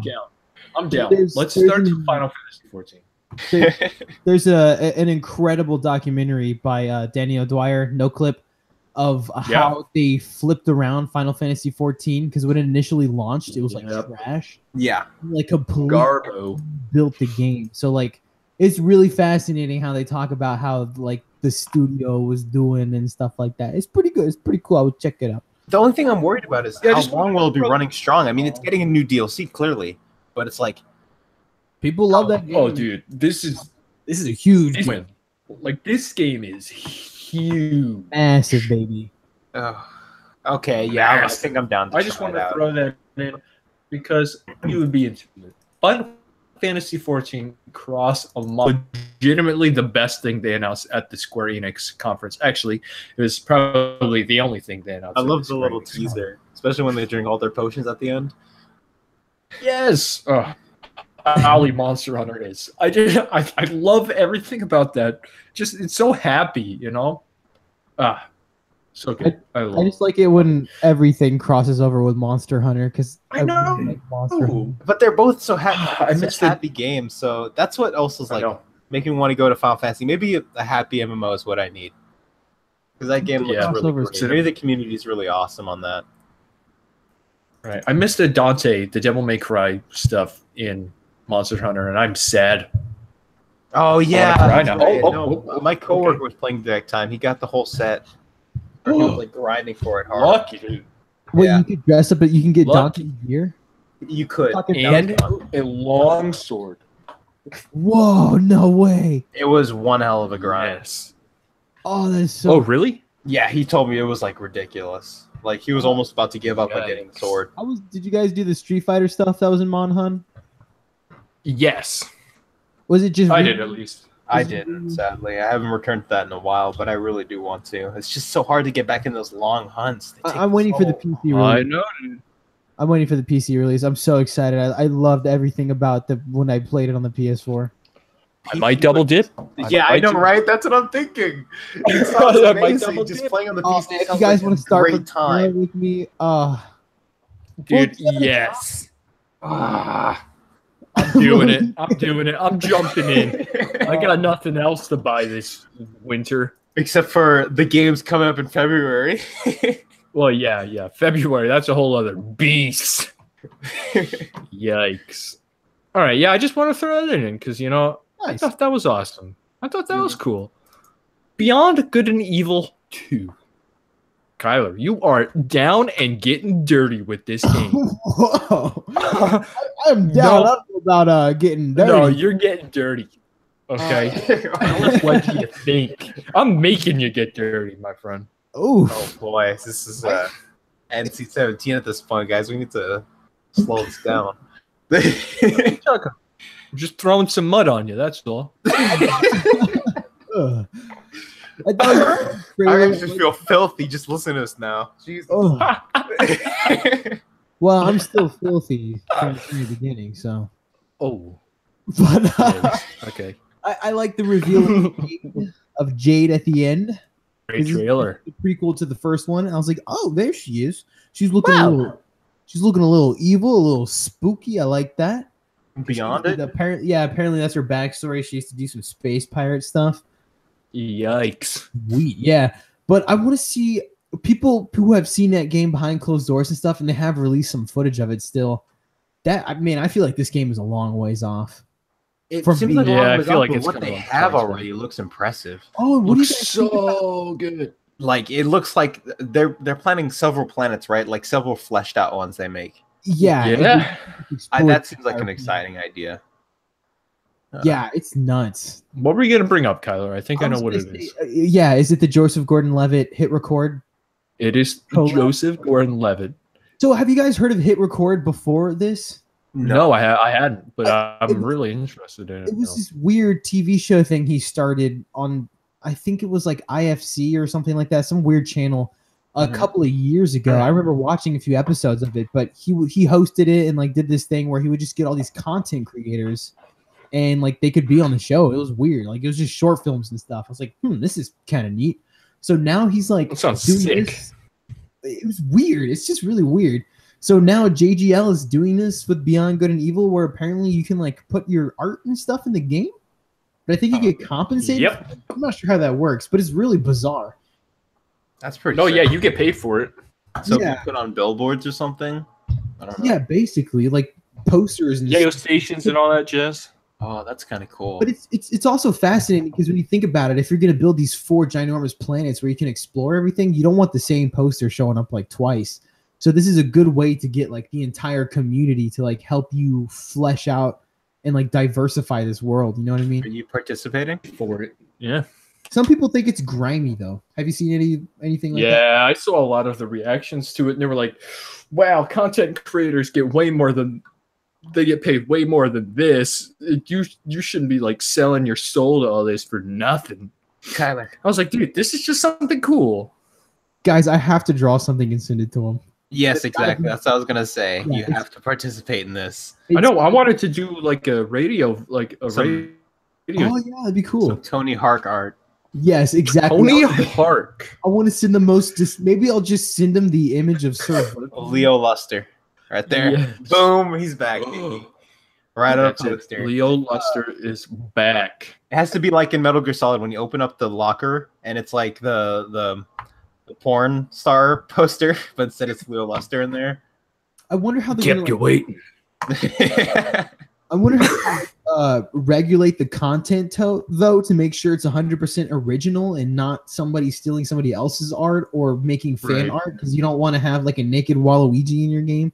No, you definitely want that. You definitely want a naked Waluigi. Yeah. Well, it depends. I want a naked Waluigi.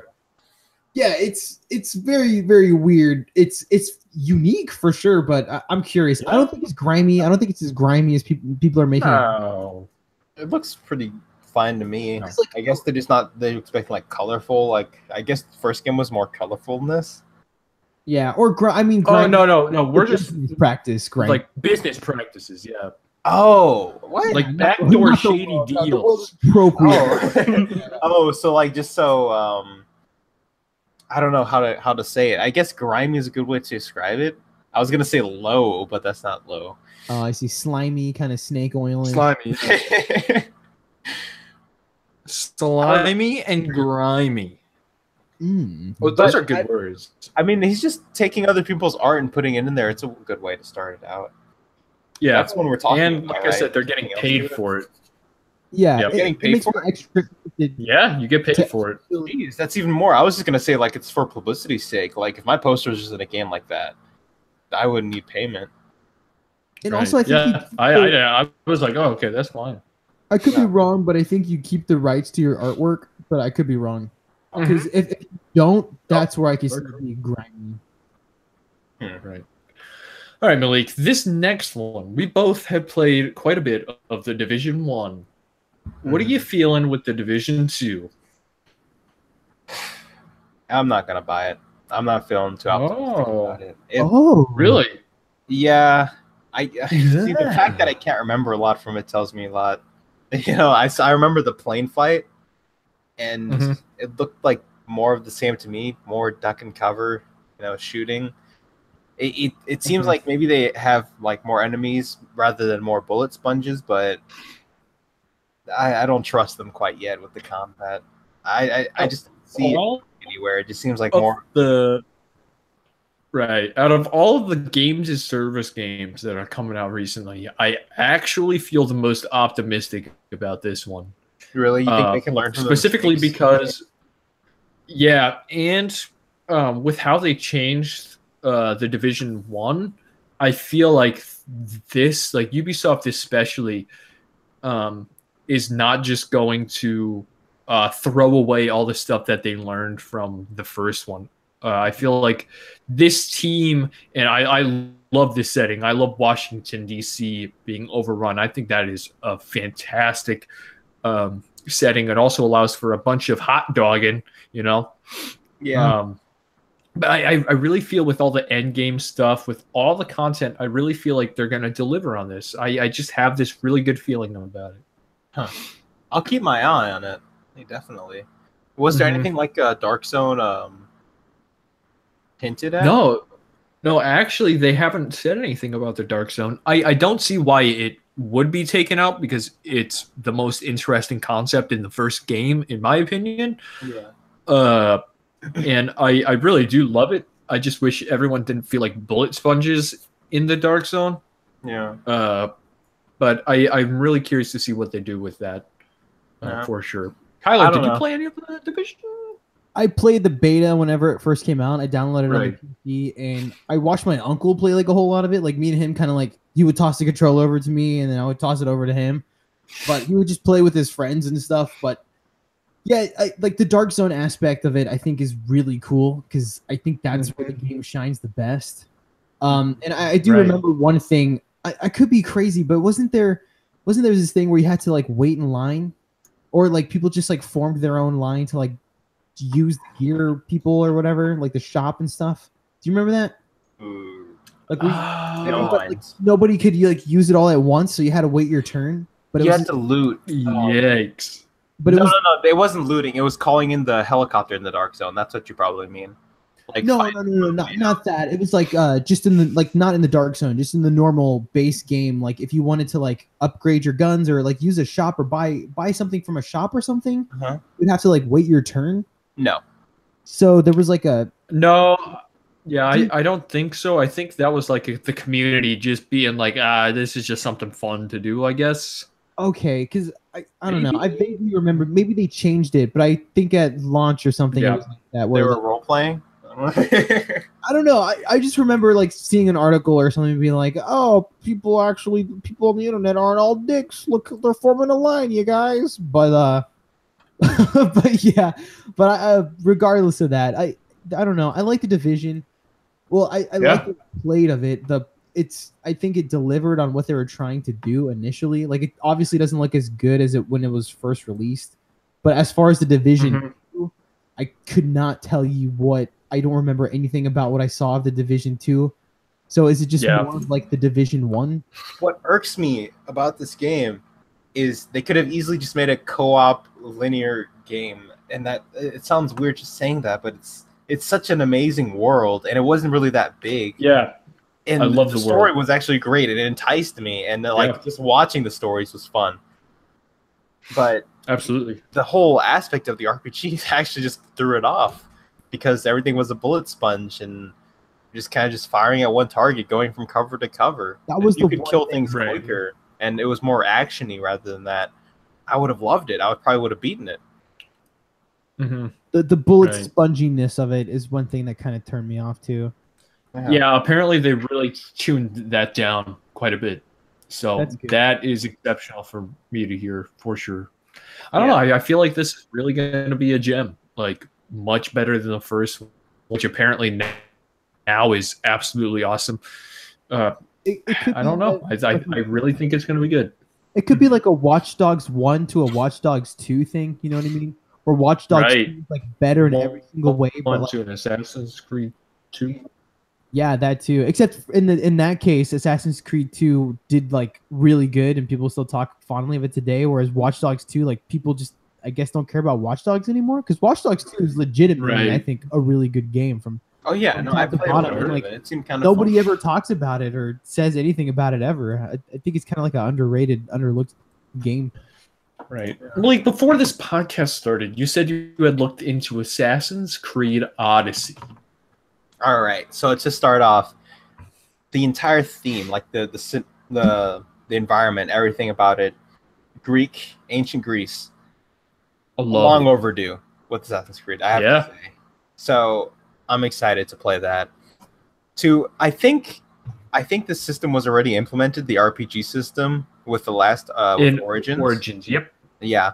Did they have the helmet stuff and everything too? Yeah. Yeah. So I don't know why I didn't snatch that, because that system seems great altogether. Wait, helmet system? Say that? Like the helmet system, just like the equipment, like wearing items. Yeah. It was because I always felt really restricted with what I could wear in Assassin's Creed or with what I could have. And I guess inserting that really made it better. The combat seems quick, despite there being an RPG system.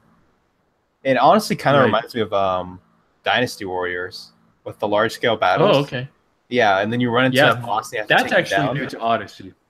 Yeah, that's new to Odyssey. Is those large scale battles? So those seem kind of cool.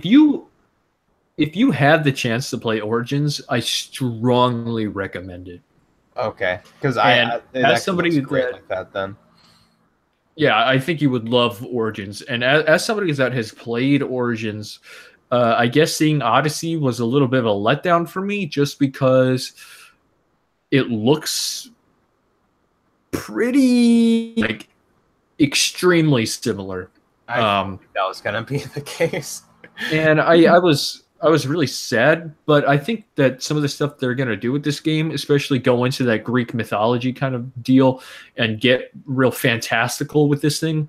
Like you're going to fight a minotaur at some point. Yeah. There was a trailer, like a TV ad or something with Medusa at the end. I was like, what the hell? Like if you actually get to fight these things, this game is going to be awesome. I really hope they go in that direction. It's just that I don't know how I feel about the setting. Maybe it's just because I just really, really want China. I know. Oh, China, man. But China. Ninjas, so do you think this would be a thing where they improve upon any misgivings that Origins had, where it would not make sense to go back to Origins, but instead start with this game? You see what I mean? No, I think they're correcting a lot of the systems. Kind of like playing Assassin's Creed 4 over 3. Everything that I've seen so far has led me to believe that it is going to be identical. Wow. Not even updated, just completely identical in combat and stuff like that? Yeah. Combat and loot and all that stuff is completely identical to Origins. The only thing it is the only thing that is truly different is the choice of picking a protagonist and choosing dialogue options. Yeah, that's a little addition. Yeah, I think that's really good, especially for this game. I'm glad Origins had Bayek because I think that he's the best assassin. Mm-hmm. But man, oh man, I would really say if you are more into the Egypt setting than Greek, I would definitely go and play Origins. Even if you're not, I still feel like Origins. I've said this before on the podcast. It's truly my favorite open world ever. It is so great. It's so great. That's astonishing. I love it so much. And one thing that I'm truly worried about with Odyssey, and something that I really actually about Origins, was the way that you leveled, because the game kind of forced you to do side missions, and I don't know how big of a fan I was about that, because it felt like instead of natural progression, it was me just doing the side quests in the end to just level instead of doing them naturally, which I had started to do, and I was like, these side quests are actually super great. But then as it kept going on and on, it was you're 2 levels under. So then I was forced to go back to zones and do some of the missions that I hope they don't take that approach, But what I think they're doing is taking the Witcher approach, where you're just running along and you'll run into a quest and you'll actually be interested in doing it. And that's attractive to me. Like that makes me want to get the game. But at the same time, it makes me feel like I'm easily going to fall apart from that game. Like I'm just gonna disconnect and never get back to it again. You know? That's what I thought too. But there's something about Origin's world and the story and just the combat. I love it so much. Like if you have the chance to play Origins for cheap, do it, because this game is truly, truly awesome. And I feel like Odyssey is I don't want to say taking advantage of Origins, but it's like it's so similar. It's that I find rather. Yeah. It really is. I don't know. I would definitely recommend you guys go play Origins though if you can. Also to go back to the Division 2, I think it's important that we mention that the reveal of that was so just slapped me in the face because I really thought it was a new Splinter Cell at first. Am I the only one? I saw that and I was like, oh, they're doing it. Like this is where they're going to announce the new Splinter Cell. Yep. And then I was like, oh, it's actually a new division. Yeah. And I like how I had just forgotten, but I wrote down here, America is on the brink of collapse. Boy, is it. Yeah. I like how they say it on the brink, but New York was basically being destroyed all over. Yeah, it was like being destroyed. It was already destroyed. Look, I'm a guy of waterfalls and factions. Okay? Simple man. If Division 2 has some good factions, I'm in. Like good faction stories. Like, hey, choose this faction, you know? If they have that, dude, I am set. And some waterfalls. If they had factions, then they should make the Dark Zone into like some sort of like faction war, rather. I know, dude. That's what I'm saying.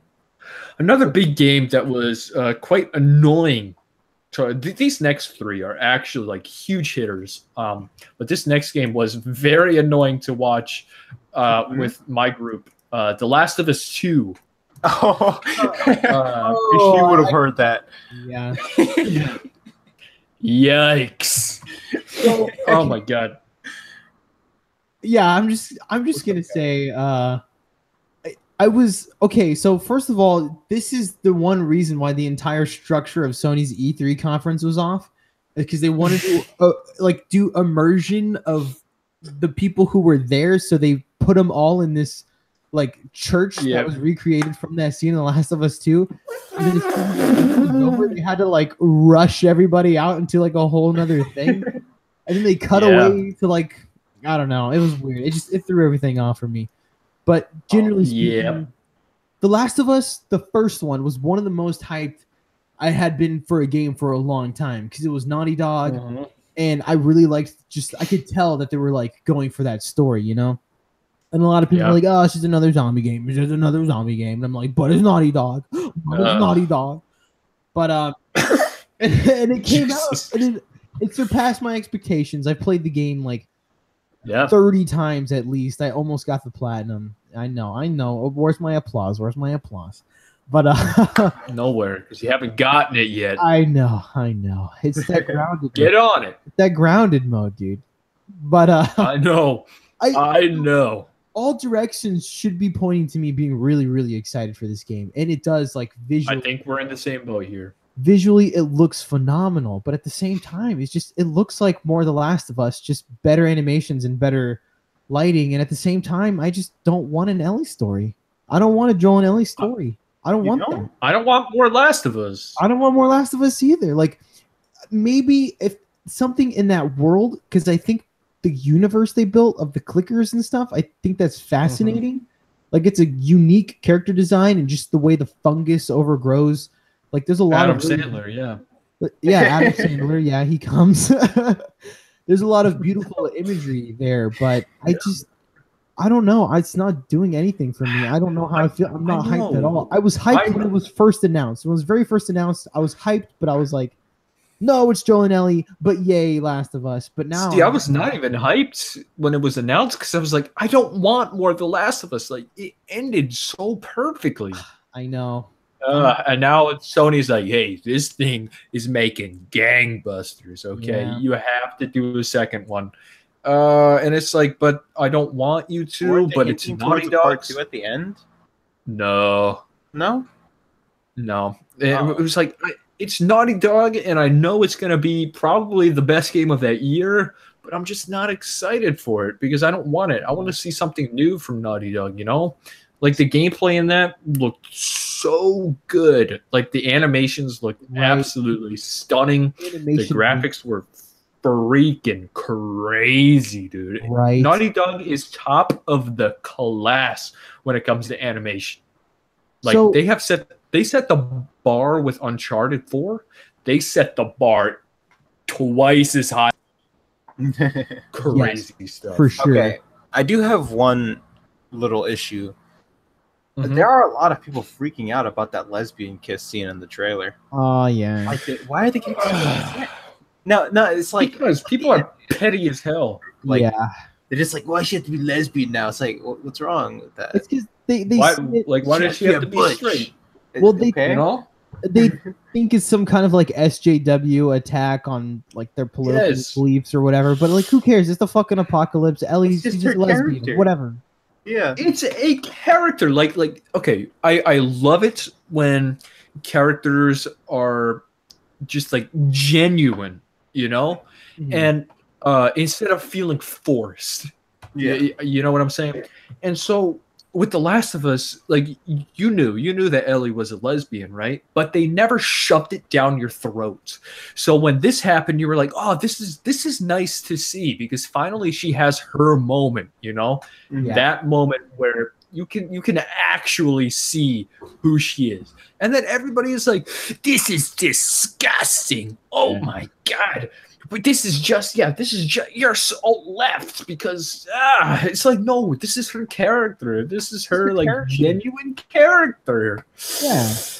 It's yeah. Also, somebody brought up a unique point where there was so much detail in the original Last of Us where like Ellie's about to drown, but Joel, he's doing CPR on her, but he doesn't go mouth to mouth because he knows she can spread the infection just through her mouth, which is why she bit.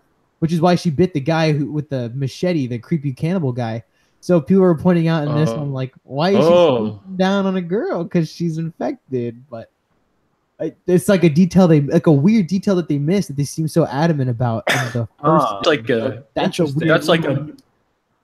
huge. That's like a Battlefield 5 thing, you know, where it's I don't know. I feel like women, that kind of detail why are women fighting? If they paid so much attention to it in a cutscene already. Yeah, it's weird that they put that is pretty weird. Actually, they would just kind of throw it out the window for this, but at the same time, it's just a small little thing, so whatever.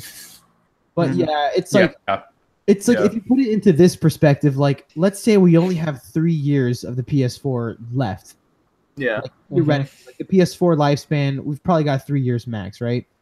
Look at what Naughty Dog did on the PS3, right?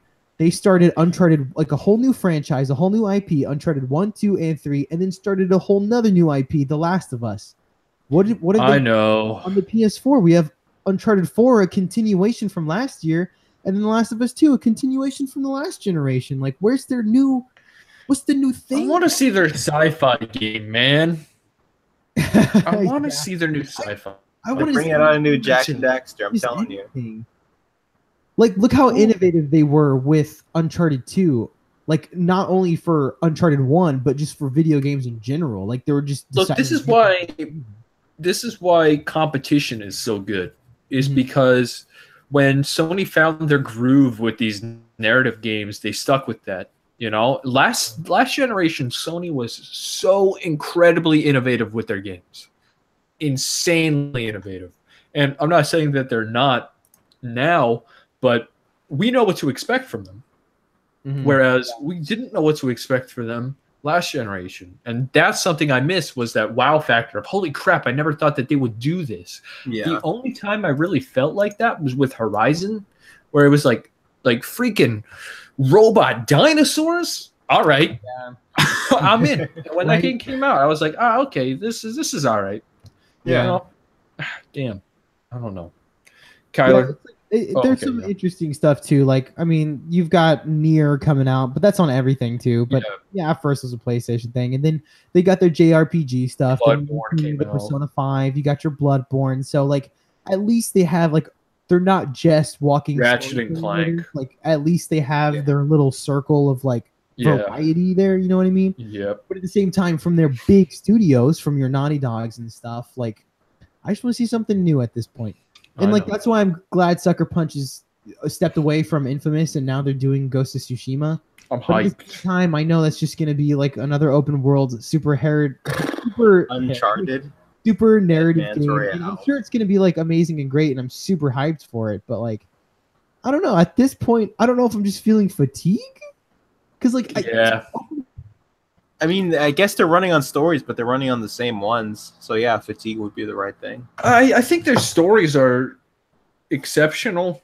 It's just like sometimes, you know, you just got to give story a break and focus on the gameplay, you know? Mm-hmm. I mean, the gameplay in all of these games, I'm not saying that they're bad at all, but there's just not, and I don't know how to explain this. It's just, I feel that same fatigue of just super narrative driven based, and I love every single story that they've told, but it's starting to get a little annoying. It's like it's their staple at this point. It's not just for sure. The narrative part is just their staple. Third person, like you think of them as Jack and Daxter anymore, you know. Third person narrative action games is like Sony genre, you know.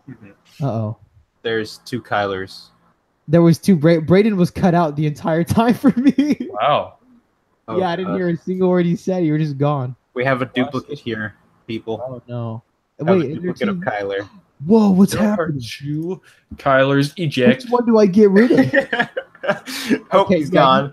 All right, I ejected him. That's our first ejection. Okay, good. All right, first ejection. Hopefully not the last. Spooky. Kyler, last week you said, "Hey, are we talking about Resident Evil 2?" And I said, "No, we're talking about it now." Oh my god! The game. Yes, dude. Can we talk about that reveal first, though? Actually, so pumped for this game. Yeah, go for it, dude. Dude, that reveal. Okay, it's kind of weird because like I could tell it was a Japanese style game just because something about the directing of it. Really?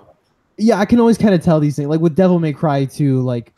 I can just kind of see that it's like a Japanese style game. Right. I knew something was different about it, right? And it was from the perspective of a cockroach. And I was like, what's going on here? What's going on? The rat, right? The rat. That's right. The rat. Same thing. Yeah. Same thing. So I was like, okay, what game is this? This is kind of weird. I know. It's like, what VR game is this? Yeah, right? And then the dude gets blasted, falls to the ground. Also, this kind of reminds me of like, how wacky the Resident Evil 7 reveal was, where they're toying with us, you know, they're yanking us around. I love it. But then you look up and you see that iconic haircut. Yep. You see our boy young Leon. It is him. Very young Leon. The gun aiming at the camera, and he's just like, Jesus. And I'm like, yes, Resident Evil. And like, oh my god. Yeah, he literally just goes, Jesus. Yeah. But what a great shot of that zombie just destroying that guy's neck. Right? And like my first question was like, because they announced that they were remaking this like a long time ago after the port of the RE1 remake did so well. They that's what I thought this game was gonna be like. I didn't think it was gonna be a full-blown remake in Resident Evil 7's engine. Right, like over the shoulder, like I'm so excited. It's gonna be that's like, actually insane. This is Resident Evil 4, but Resident Evil 2. Exactly. It's crazy. It's gonna be the next best Resident Evil because Resident Evil 4 is still the best Resident Evil. But yeah, it's gonna be over the shoulder. It's gonna have that engine, and like Resident Evil 7 looks good. Yes, it looks real good. Well, this is gonna look good, no doubt. God, it actually. Did you guys see gameplay footage of it? Yes. No. It actually looks scary. It looks insane. Apparently, these zombies are super hard to down. Like, nice. 5 shots to the head. Man, I'm so excited for this because I played the original Resident Evil 2. Not when it came out or anything. I played it on a Nintendo 64. Ooh, it does look spooky. I have never played Resident Evil 2, Resident Evil 3, Resident Evil 4, Resident Evil 6. All right. I haven't played Resident Evil 4, dude. What? No. I play a bit of it. Everybody has to try a little bit of Resident Evil 4. I know. Resident Evil 4 is pretty dope. Probably on the GameCube. It still holds up too. I could be crazy, but I think it still holds up. Oh yeah, no, it's still fun. Yeah, like that's like that almost basically like modernized third-person shooters that game did. Mm-hmm. Like, Oh, for sure. Wow, you just became Yoda. Yeah, that game did. It revolutionized games. That game. All right, dude, that's okay. But yeah, I'm just throwing my green boy wisdom on you. But yeah, like that. I'm so excited for this game, like in a way that I didn't think that I would be. Like I'm surprised. Yeah, I cannot wait to play. It's gonna be like playing a completely new game because just the camera perspective and everything is just. Yes. I'm just. I wonder if they're going to charge full price for this, and if the game will be longer than Resident Evil 2. Because Resident Evil 2 only takes like 5 hours? Yeah, kind of same with Resident Evil 1. 5 hours if you know what you're doing. So I'm a little scared. I hope that they like add some stuff, you know. Mm-hmm. I think they definitely will. Like even with the RE remake, they added stuff like if you don't burn the corpses of the zombies, like they come back as like hella extra spooky zombies. So they might add stuff like that. The inventory system seems the same. Like Resident Evil has always been big on like inventory management. So that's another thing that makes it difficult. Yeah. I am keeping you hostage. Okay. I love the gratuity of it. I'm watching it right now, Resident Evil 2, and there's just this whole scene where he's pulling somebody's hands and he's stuck on the door. And he's getting ripped in half. Capcom, I'm keeping you hostage, okay? Onimusha remake. Do it. Until then, you're nothing to me. You're like the only person on earth who still knows what Onimusha is, and the viewers who know what your streams are. That one viewer, Alex. Alex, you're a true champion. Capcom, bring it back. Also, Capcom, if you can bring Kyler back, that'd be nice. The real Kyler, yes. The real Kyler, yeah. We've been talking to the fake one the entire time. So it'd be pretty cool if the real Kyler came back. Especially because our last game is all Kyler. It's Kyler Central up in here. Oh, gosh. Where'd Kyler go? He died, dude. I think I said, keeping you hostage, Capcom. And then Capcom actually took Kyler hostage. Against you. They already ready for leverage. Yeah, they were ready. They were ready for this. Kyler, my boy, what happened?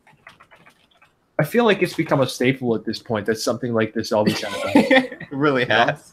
Like this is our own form of mini game. Who is it going to happen to next? And whoever it happens to will be ejected. Oh, nope, it's okay. Getting Resident Evil 2? Yes, dude. Absolutely. Day one. The craziest thing about Resident Evil 2 is that I believe it's releasing like a week after Kingdom Hearts 3.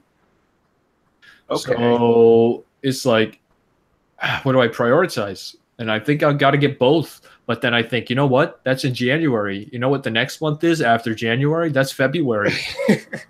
And then I'm like, uh-oh. 22nd. Yes. The 22nd has literally every game on Jesus Christ's God's creation. It's like, dude, Jesus, enough of this. All right? Enough of this BS. Just give me good games. Make them free or something. All right? I can't do this. What about you? You getting Resident Evil 2? Yeah, definitely. Yes. Can't wait. Honestly, I'm just excited to play a Resident Evil that's newer, that's not Resident Evil 6. Because I tried it and that game was a joke. Yeah, did you try it on PC?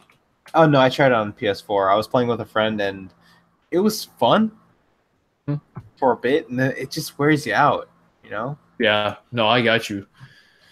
Yeah, I played on PC and like the screen tearing was insane. Really? So bad.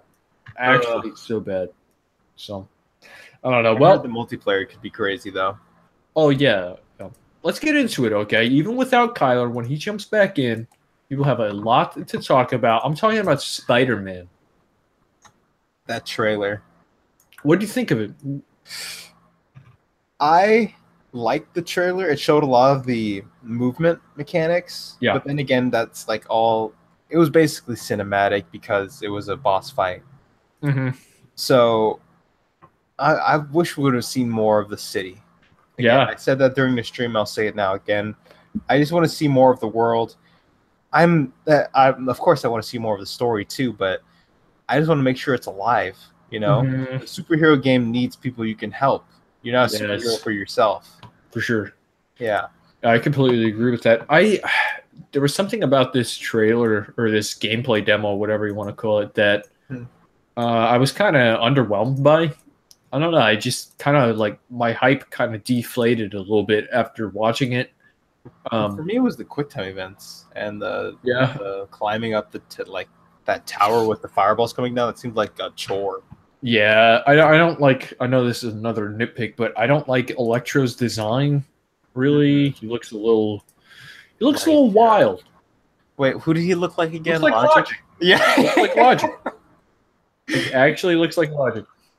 Oh my god! I was like, okay, that's fine. You can have Logic in there. You can throw him in there. Have you heard but it was anything something new about the person at the end? No, but apparently they leaked. Spoiler alert! One of the voice actors leaked that Doc Ock is going to be in the game, which to me it's like a given because Sinister Six. You know, there's no Doc Ock without Sinister Six. So, yeah, I don't know, but like, I think what it was about this trailer was the fact that it's just the climbing. Like, I'm not a big fan of the way that it looks when you're climbing up walls or running up walls. It's like there's that one animation of him running up walls. Yeah, I don't know. It just feels very stagnant. I think all of that was to contribute to that entire like boss fight. I don't think it was that really hinted what the real world traversal would be like. No, yeah, for sure. But even in the open world traversal like that I'm seeing is whenever he's running up walls, like it always looks the same, you know. And I don't know, like again, that's something super small, but it's Spider-Man. You got to give him some more flavor. You know? Yeah, no, it's a detail that you can't like, because that's one thing you're looking forward to, is jumping around, running up walls, looking all kinds of different ways you can get around the city. Yeah, absolutely. And the last thing we need is the same animations for everything. I want moves that you can get where you in Spider-Man 2 you could buy different swings. I want that. Right. Yeah. I don't know. I feel like this is going to be a great game. But is it going to be like excellent, like game of the year material that I was hoping for? Is it going to live up to the hype? Yeah, exactly. I don't know if it will. I don't know if it will. It's. I haven't been optimistic about a lot of stuff because it's so hard to be optimistic with the games that come out. You don't get what you want, you know. Yeah, I'm super optimistic because it is Insomniac, and Insomniac, they're super, super talented. But at the same time, it's like some of the stuff I've been seeing isn't exactly what I want. Like, the combat looks insane. Yeah. Like, and I love that. I love Arkham Knight feel. Yeah, and I love that traversal system. It's just going up the walls. It sounds so stupid, but it's like really something that I feel they didn't nail. It just looks super generic, and it's Spider-Man we're talking about. Yeah. Like, what in the world? So, I don't know. That's all I've got to talk about Spider-Man. Next episode with Kyler, we'll go over this again. Yeah, we have to definitely flesh this out, get what Kyler thinks. Unfortunately. I guess the internet just went out or something. Yep, always happens, dude. Oh, audience, tune in next time. You get what Kyler thinks about Spider-Man. Exactly. Thank you very much for listening to episode 18 of the Boss Rush podcast. This has concluded our E3 coverage. I hope that you enjoyed it all. I'm super pumped. This E3 was great. I really loved it. What do you think? You liked it a lot, Malik? I liked the end that I got into. Yeah. But hopefully next time we'll be able to attend. Hopefully we will be coverage there. Of it. Yes, we will have like actual coverage of the event of E3. Get those nice behind closed doors look. Yes, exactly. You know? So no matter what, even if it's a flop, it'll still be fun because we were there. Exactly. It'll be interesting. It'll be great. So thanks again for listening. See you next week. Adios. Bye.